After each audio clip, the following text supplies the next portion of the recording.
Ahora que ya sabemos qué es una meta y para qué se formula, miremos cómo se construye. Para ello, tenemos un proceso de 4 pasos.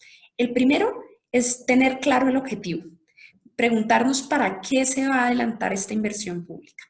El segundo de ellos es revisar si existe un indicador adecuado. De no ser así, los invitamos a revisar los videos de la unidad número 2, en donde se brinda todo el conocimiento necesario para formular un indicador que sea útil para este proceso. Después de formulados los indicadores, necesitamos analizar el comportamiento histórico de los mismos, identificar una línea base y mirar cómo se ha comportado a través de los años con el fin de formular una meta que cumpla con una de las características de las cuales ya hablamos, el de ser realista. Por último, se pasa a la definición de la meta y para ello debemos mirar qué tipo de restricciones tenemos en términos de competencias, en términos de tiempo y en términos de recursos para poder contar con una meta que nos sirva para medir el avance. En el paso número 3 hablamos de las líneas base y en ese sentido es importante profundizar en ellas. Estas son referentes que permiten conocer cuál es la situación antes de la realización de una intervención pública y como estas tienden a estar agrupadas o en la provisión de bienes y servicios o en la generación de resultados de desarrollo, las líneas base también tienden a agruparse en estas dos categorías. Si tenemos una intervención pública que busca proveer un bien o un servicio, como por ejemplo construir 2 casas de la mujer en los 2 primeros años de gobierno, tendremos una línea base de producto. ¿Y eso qué quiere decir? Que tenemos que buscar antes de la intervención pública cuántas casas de la mujer habían construidas y ese valor será nuestra línea base de producto.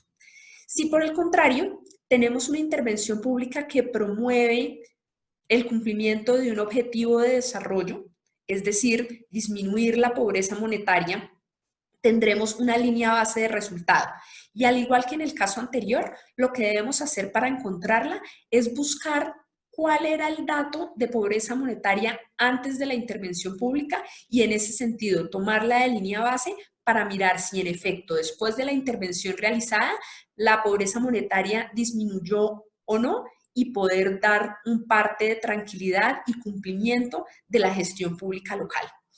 Si no encontramos líneas bases al momento de la formulación, es importante levantarlas.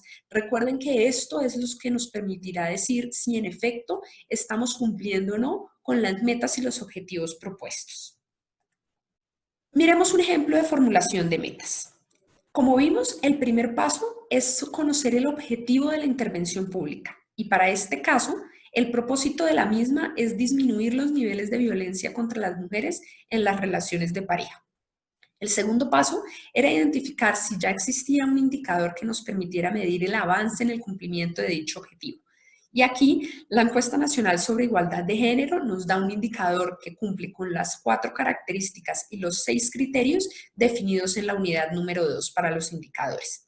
En este caso, el indicador es prevalencia de violencia en las relaciones de pareja de las mujeres de 15 a 74 años según el periodo de referencia. El tercer paso es la identificación de la línea base, que en este caso es 26.8%, ya que si sumamos el 4.2% de las mujeres que solo en los últimos 12 meses han sido víctimas de violencia por parte de sus parejas, con el 22.6% de mujeres entre este rango etario que han sido víctimas de violencia en los últimos 12 meses y en algún otro momento de su vida, tendremos nuestra línea base. A partir de esto podemos formular la meta. Para ello recordemos que debemos mirar cuáles son las limitaciones que tenemos, qué tipo de recursos tenemos y con qué personal contamos para ello. Y así tendremos una meta que sea realista y que nos permita cumplir con los objetivos propuestos a lo largo de esta intervención pública. Por último, quisiera recordarles que para que el seguimiento sea efectivo y las metas que estamos formulando sean útiles, deben ser conocidas y acordadas por nuestros compañeros de trabajo con el fin de saber qué es lo que queremos lograr, cómo se va a medir nuestra gestión y avanzar en la implementación de actividades que permitan alcanzar los propósitos de la intervención pública. Y por último, les recuerdo que cada una de estas metas debe tener un responsable, un doliente que se encargue de adelantar actividades para cumplir el objetivo y hacer seguimiento al cumplimiento de la meta. Al terminar el proceso de construcción, se deberá tener un listado que relacione objetivos, metas e indicadores, que no es más que la sistematización del ejercicio de formulación que hicimos con base en los 4 pasos de los cuales hablamos anteriormente.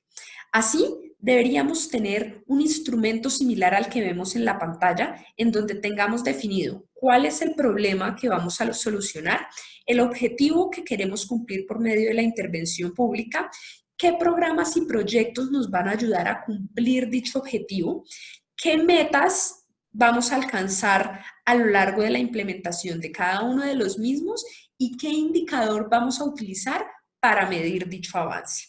Con esto tendremos todo lo que necesitamos para iniciar el proceso de seguimiento.